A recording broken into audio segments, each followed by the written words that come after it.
Midnight Motorist, one of 3 major minigames found in the game Freddy Fazbear's Pizzeria Simulator, released on December 4th, 2017. A pizza tycoon game whose real purpose was to give FNaF fans answers to many of the series' unanswered questions in the form of minigames, including the minigame Midnight Motorist. Especially since the series was supposed to end at this point and that clarifications were therefore needed behind all of FNaF's mysteries. Midnight Motorist is about a man in orange who drives a purple car through a wooded area until he reaches his house. On his way home, he stumbles upon a clearing where something is buried and a parking lot with a building named Juniors. At home, he is met by a person in grey color watching TV that tells him to, quote, "leave him alone tonight. He had a rough day," end quote. Further into the house, Orange Guy finds a door that is locked and that whoever inside the room chooses not to open the door. Orange Guy then says, quote, "I told you not to close your door. This is my house. You can't ignore me like that. Open the door and I'll find a way in from outside," end quote. Once outside, Orange Guy finds mysterious footprints and a broken window to the locked room, and that the person inside the room supposedly ran away. This is hinted via the visible footprints as well as the man's line at the end of the minigame, quote, "ran off to that place again.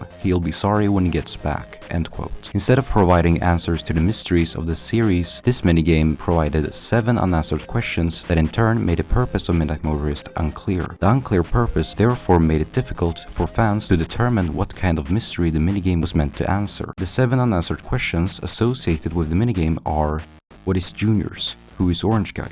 Who is TV Guy? Who is the Runaway Kid? Why are there strange footprints? What is burned in the clearing? And where did the Runaway Kid run off to?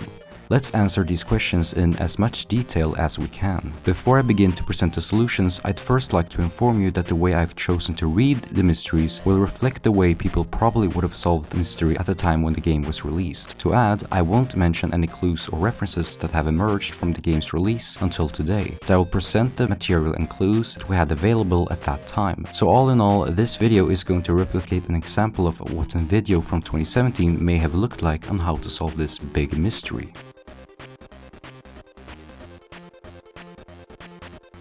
At the beginning of the minigame, Orange Guy can park his car at a parking lot before continuing to walk toward the building named Juniors. It might look like this building represents Freddy Fazbear's Pizza from FNaF 2, and that the name Juniors refers to a new pizzeria within Fazbear Entertainment that recently had a grand reopening that we see happening in FNaF 2. However, the most likely answer is that Juniors is a bar. Outside the entrance to the building stands a person in green, who looks like to be some kind of bouncer.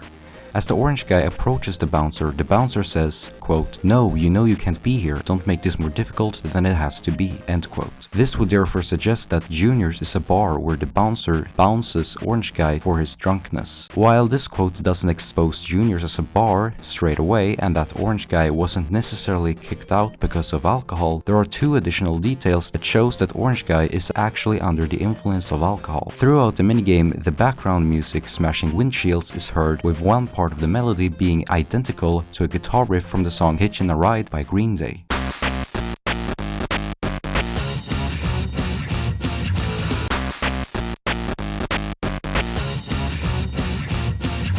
The song Hitchin' a Ride is largely about alcohol, with someone trying to combat their addiction by staying sober. Even the first few lines of the lyrics to this song describes the beginning of this minigame. I can't play this due to copyright reasons. In addition to this clue, we also get a close-up of Orange Guy, who appears to be walking clumsily with a strange posture, where his head is out of proportion to the rest of his body, almost as if he were under the influence of alcohol, drunk from his visit at Juniors, where he later got kicked out from.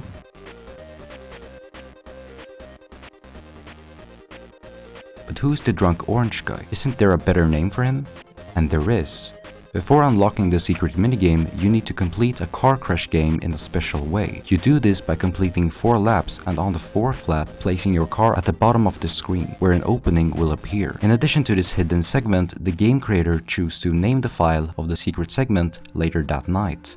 Later, what night, you might ask? In Pizzeria Simulator, there are 2 additional minigames that carry a secret, and one of them takes place on the same night as Midnight Motorist, the security puppet. In this minigame, we are at a pizza restaurant, where a security puppet is tasked to prevent children from leaving the building. Suddenly, we see a girl who's been locked outside by bullies, and that the security puppet has been blocked off by presents on its own music box. At the end of the minigame, the puppet manages to break free and finds the young girl's dead body in the back alley, and that the perpetrator has left the scene with his car, hinted via the wheel tracks on the ground. This event is also depicted in the same way in the other FNaF game, Five Nights at Freddy's 2, but unlike the minigame from the pizzeria simulator, we see the entire ordeal of the murder. A child has been locked outside from a party in a Freddy's restaurant, and after a while, the perpetrator arrives in his purple car and attacks the child before fleeing the scene. This murderer is portrayed in purple and is the same person behind other murders linked to Freddy's. In later books whose own stories recounts the same murders from the games, the murderer has been referred to a man named William Afton. As evidence that the orange guy, like William Afton, is behind several other murders, such as the missing children's incident, there is an important detail in the latter minigame, Through the Maze. This minigame is supposed to depict the murder of one of the 5 children in Freddy's, and how the killer with his rabbit costume killed a dog belonging to the girl Susie. With the help of her dog, he lured her to one of the back rooms to kill her. In connection with this, a car alarm is heard.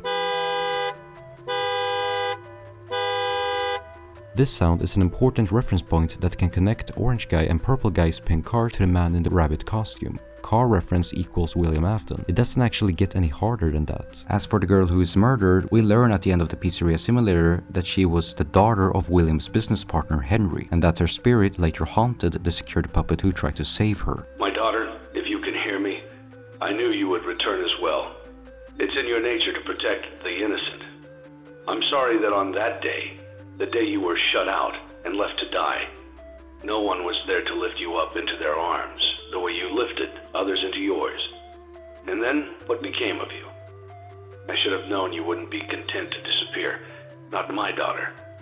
When one of these tapes from this mysterious voice is played, you see the text playing audio file HRY223 on the monitor. HRY, an abbreviation of Henry. Since both William Afton and Henry's real names recently appeared in the games, it is also possible that the daughter's name from the books may end up in the games too. In the book's universe, Henry's daughter is called Charlie, which could be the name of the victim who dies at a young age in this separate minigame. But aside from these details, where both Orange Guy and William Afton have the same purple car and that Midnight Motorist takes place later that night after the murder, both minigames also takes place in a rainy storm. But if Orange Guy and William Afton are the same person, why is Afton suddenly portrayed in yellow or orange, whose color is the opposite of purple in the color spectrum? Well, this will become clearer later on, so make sure to stick around to the end of the video.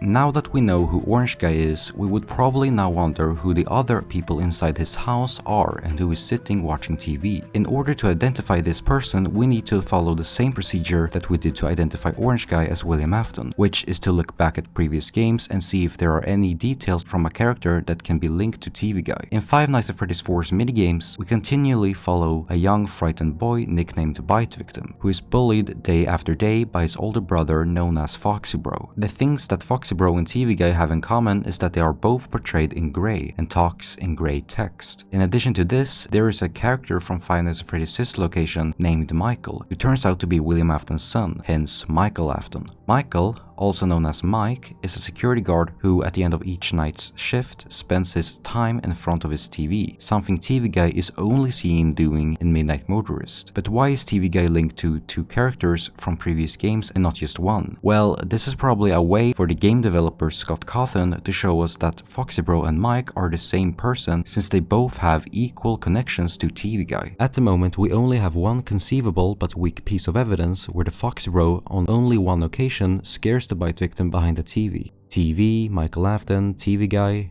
Interesting, but so far not particularly credible. So if Orange Guy is William Afton, who has a son named Michael, who watches TV, it makes it more likely that TV Guy is the son Michael Afton. Although the connection is between 3 characters instead of 2, and it would be difficult to see Foxy Bro and Mike as the same person. But then we need to look at this detail from the pizzeria simulator. In one of the cutscenes of Freddy Fazbear's Pizzeria Simulator, we see several posters in the back alley, with one poster depicting 4 characters. These 4 characters can strongly be linked to the so-called Afton family, where the father is represented as a businessman dressed in purple, like how Afton, both in the games and the books, is described. This businessman also holds a puppet that represents his son Michael, who in the game's sister location is represented in purple and according to the games resembles his father. They didn't recognize me at first, but then they thought I was you. In front of these 2 is a clown, who most likely represents the daughter of Mr. Afton, who in the Pizzeria Simulator game is named Elizabeth. I'm sorry to interrupt you, Elizabeth. if you still even remember that name. Whose fate ends up with her being captured and killed in the animatronic Circus Baby. The only animatronic who, just like the character from this poster, is supposed to represent a clown. Finally, there's the mascot costume of Fredbear, who represents the youngest son who, for the time being, has no name, but by fans, they call him Bite Victim. The reason why he is called the Bite Victim is because of his well-known fate. Was that the bite of 87? The bite of 83 actually, and not 87 as it was a false conclusion by Mark back in 2015. During this event, we see how Bite Victim dies inside Fredbear, a character that he for many of these minigames carries a strong relationship with, a character who later appears in this poster. Since we already know that the Bite Victim has an older brother named Foxybro, and that Michael, according to this poster, has a younger brother that turns out to be the Bite Victim, we can therefore connect Foxybro and Michael to the same person, being TV Guy. This poster also gives us the answer to how many family members the Afton family consists of: a father, 2 sons, and a daughter. So by process of elimination, we see that Michael must be Foxybro, and hence the TV Guy in Midnight Motorist is Michael Afton.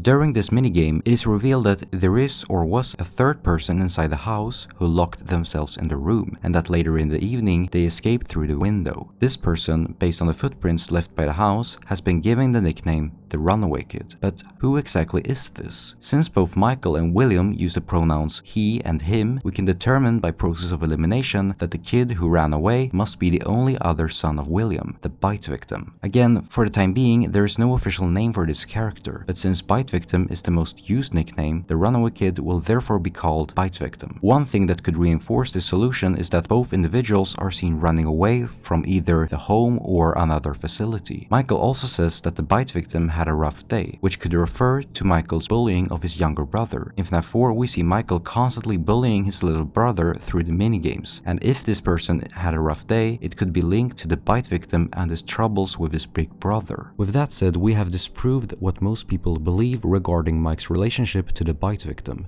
Before this poster, most people thought that Michael was the older version of the Bite Victim, but since there is already an older brother wearing a foxy mask that we already established is Michael himself, the Bite Victim must be a separate character, Michael's younger brother. But if everyone in the Afton family is now on this poster, why is William's wife, who is the mother of the children, not present? Couldn't that also mean that another sibling is missing too, who might be the Foxybro, and that he also may be separated from Mike? You see, the big reason for this is that the mother hardly appears in this series, and the assist location has only been an echo from Michael's childhood. What does it matter?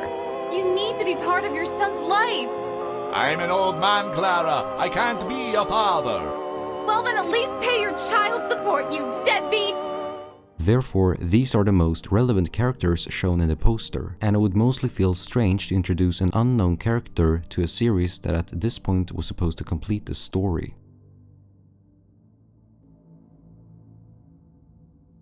In addition to the fact that Bite Victim ran away from the house from his drunk father, we also found 2 more mysterious footprints. Whatever was outside the window was probably a contributing factor in the Bite Victim's escape from the house by breaking the window and then following the creature. In the FNaF 3 minigames, the player is tasked to follow the entity Shadow Freddy through Freddy Fazbear's Pizza to complete the minigame. From the latest released book The Twisted Ones, which was released on June 27, 2017, 5 months before this minigame, there is a scene where a group of teenagers encounter Shadow Freddy in the middle of the forest. Quote, he nodded and started walking again, not taking his eyes from the shadowy figure.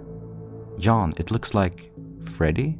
I think it wants us to follow. End quote. Shadow Freddy is the only character from both the games and the books that tends to be followed, and in one of these cases, this happens out in the dark forest, just as it does in Midnight Motorist. The footprints themselves are made up of 3 toes, a characteristic feature also seen in Shadow Freddy. Speaking of footprints and Shadow Freddy, there's a deleted audio file from FNaF 2 that was supposed to play when Shadow Freddy leaves after being caught on camera.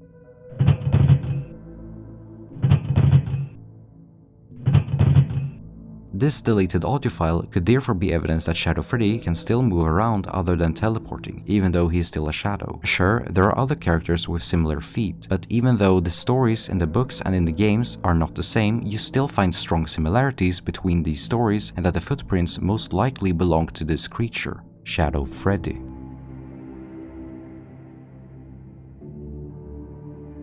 The solution to what's behind the large footprints outside the house can also be linked to what's buried in the clearing at the beginning of the minigame. Since this doesn't appear to be a cemetery and that a tombstone is missing, either someone or something may be buried underground. But what is it for, and how does it connect to Shadow Freddy's footprints? Something that we see happening throughout the Twisted Ones is the twisted creatures and how they constantly bury themselves in the ground in the forest during the day to later emerge at night. While Shadow Freddy, at least in the book, shows up in the woods, which the Twisted Ones also tend to do, it increases the likelihood that he is buried in the clearing. If you look at the cover of the book The Twisted Ones and the introduction to the game Freddy Fazbear's Pizzeria Simulator, the same character appears, almost as if it's going to play a big role in some part of the story. Admittedly, these two have different appearances if you want to go into detail, but we know that from source codes from the games where the character appears as the form of Nightmare was also sometimes dubbed as Shadow Freddy by the game's creator. In other words, it is therefore intended to be the same character with the addition that Shadow Freddy, like the twisted character sometimes called Nightmare, can hide underground during the day and later emerge at night. The answer to what is buried in the clearing is therefore Shadow Freddy, who at some point after William's visit emerges and leaves for the house to later be followed by the bite victim into the woods.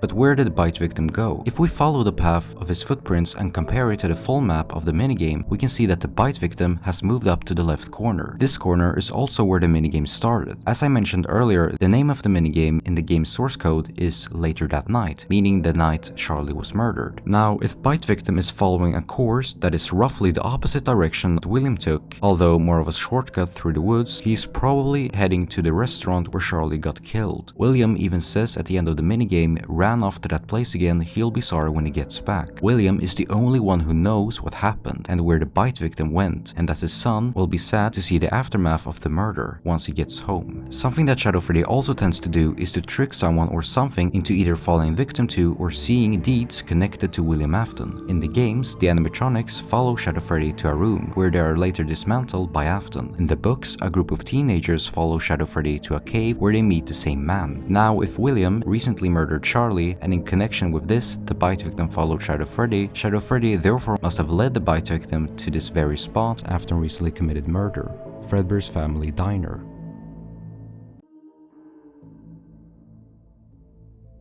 Now that we know the answers to all 7 mysteries, all that remains is to interpret the whole minigame. What exactly did the game developer want to tell us from this minigame? In FNaF 4, there's a line from Bite Victim's Fredbear plush that says, quote, "No, don't you remember what you saw? Hurry, the exit is the other way." End of quote. What did the bite victim see? After the release of FNaF 4, game developer Scott Cawthon continued to spin this mystery on his website scottgames.com. On one post, it reads, "What is seen in shadows is easily misunderstood in the mind of a child. This clue is an extremely important detail that can help us connect what Bite Victim saw from FNaF 4 to Midnight Motorist. Bite Victim saw something in the shadows, which can be linked to Shadow Freddy, his shadow, and the fact that the minigame Bite Victim is in takes place at night. But he also misunderstood something that would make him afraid of the animatronic in FNaF 4. Now, if the Bite Victim saw Charlie's body next to the security puppet who was trying to save Charlie, the misunderstanding might therefore be that instead of thinking that someone else murdered Charlie, he would think that the animatronic, the puppet, killed her because that's what was lying next to her corpse. So the bite victim becomes afraid of the animatronics and fears that his favorite character, Fredbear, will kill him too. But how does the plushie know what the bite victim saw, and how can this plushie even talk in the first place? In this location, we can access a secret office with 3 monitors, all connected to cameras installed in the house from FNaF 4, including the camera in bite victim's bedroom. Next to the monitors, we see the Fredbear plush with a walkie-talkie next to it. Since this room was only used by William Afton, the father of Bite Victim, and since both the Fredbear plush and William speak in yellow text, we can conclude that William was spying on his son through the monitors, through cameras, through the plushie, and that he had a walkie-talkie embedded into the plushie in order to talk to his son. And since William is the only person from Midnight Motorist who knows what the Bite Victim saw, meaning Charlie's corpse, that explains why they both know his fear. He'll be sorry when he gets back. Don't you remember what you saw? The reason why he's orange or yellow in the minigame has to do with the text color that appears when he speaks, and that it was a color choice that the game designer made to make us connect these two characters. Just like how we identify the TV guy with the text color of gray when he talks to the text color of Foxy Bro from FNAF 4, then this is yet another example where the text color of orange guy is linked to the Fredbear plush, also from FNAF 4. The reason why the bar Juniors is in the minigames and that William is drunk was mostly just a way of explaining William's motive for randomly killing Charlie outside Fredbear's. Before the minigames, we know that the bite victim repeatedly ran away to Fredbear's, but after witnessing the traumatic event, he does the complete opposite. Now he's escaping from Fredbear's back to his home. So now that we have connected the dots, let's go over this minigame one more time and see if it makes sense.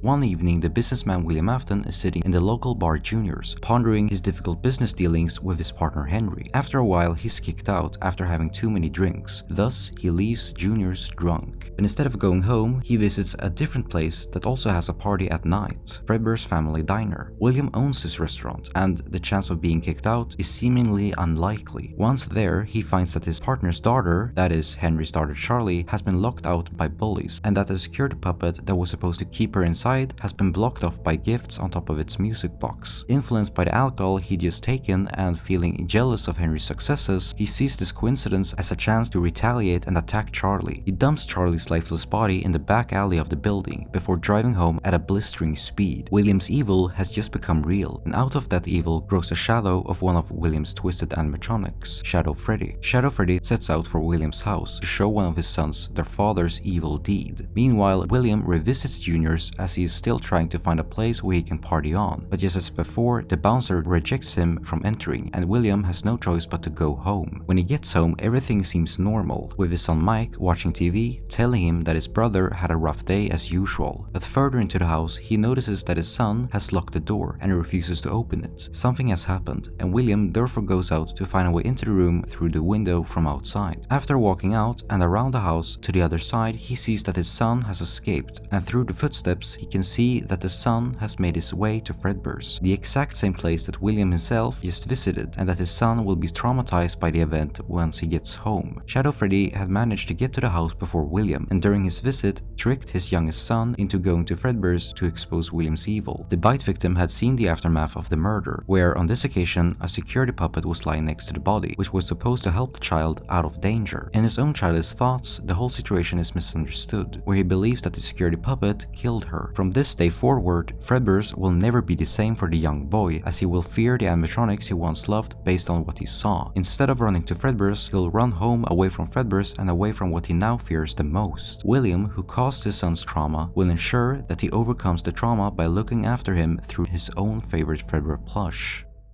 And there you have it, Midnight Motorist, a difficult but at the same time a tremendously explanatory minigame for the FNAF story. The answer lies mainly in what bite victims saw, that later builds on the atmosphere for the minigames behind FNAF 4. Speaking of the name bite victim itself, I've made another video explaining how to find his real name in the survival logbook. Since this book was published after Midnight Motorist, I've chosen to leave out the names in this video, but you can find it out in this other video solving the whole book. Recently, FNAF YouTuber FNaF claimed in his ultimate Midnight Motorist theory that what's burned in the clearing is Susie's dog from Fruity Maze, the third minigame from the Pizzeria Simulator that I didn't mention in this video. If you want to see my counter-argument to this theory, feel free to check out my first Midnight Motorist video. As I mentioned at the beginning of this video, I only used evidence that existed before and at the time this minigame was released, and we can therefore see this as the most likely and intended solution to this minigame. But what do you think? Leave a comment if you want to share your theories. Don't forget to share this video, like it, and if even better, subscribe.